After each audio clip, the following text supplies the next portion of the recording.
गांव के किनारे एक पुराना खंडहर सा मकान था। लोग कहते थे कि वहां भूतों का बसेरा है। रात को अक्सर वहां से अजीबोगरीब आवाजें आती थीं। गांव वाले उस घर के पास जाने से डरते थे। एक दिन शहर से 4 दोस्त राहुल, सुमित, अंजलि और नेहा गांव घूमने आए। उन्होंने गांव वालों से उस भूतिया घर के बारे में सुना और वहां जाने की ठानी। शाम होते ही चारों दोस्त उस मकान की ओर चल पड़े। मकान के पास पहुंचते ही हवा तेज हो गई और पेड़ों की पत्तियां सरसराने लगीं। मकान की खिड़कियां टूट चुकी थीं और दरवाजे पर जंग लगी थी। चारों ने मिलकर दरवाजा खोला और अंदर दाखिल हुए।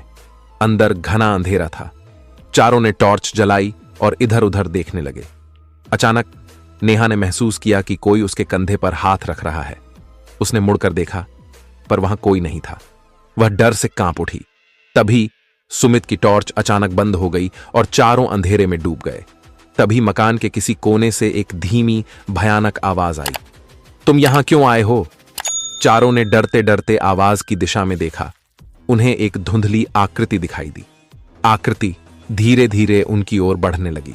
राहुल ने हिम्मत जुटाकर पूछा, तुम कौन हो? आकृति ने जवाब दिया, मैं इस मकान का मालिक हूं। मेरी हत्या करके मुझे यहां दफना दिया गया था। मेरी आत्मा अभी भी यहां भटक रही है। अंजलि ने कांपते हुए कहा, हम चले जाएंगे, हमें माफ कर दो। आत्मा हंसते हुए बोली, अब बहुत देर हो चुकी है, तुम भी अब इस मकान का हिस्सा बन जाओगे। इतना सुनते ही मकान की दीवारों से खून टपकने लगा और फर्श पर दरारें पड़ने लगीं। चारों ने भागने की कोशिश की, पर मकान का दरवाजा अचानक बंद हो गया। चारों चीखते चिल्लाते रहे, पर उनकी आवाजें बाहर नहीं जा सकीं। सुबह गांव वालों ने सुना कि उस भूतिया मकान से किसी की चीखें आ रही थीं। जब वे वहां पहुंचे तो उन्होंने देखा कि मकान की खिड़कियों से खून बह रहा था और दरवाजा खुला हुआ था। अंदर जाकर उन्होंने देखा, चारों दोस्त जमीन पर बेहोश पड़े थे। उनकी आंखें खुली थीं, पर उनमें कोई जीवन नहीं था। उनके चेहरे पर सिर्फ डर की परछाई थी। कहते हैं, उस दिन के बाद उस मकान में भटकने वाली आत्माओं की संख्या बढ़ गई थी।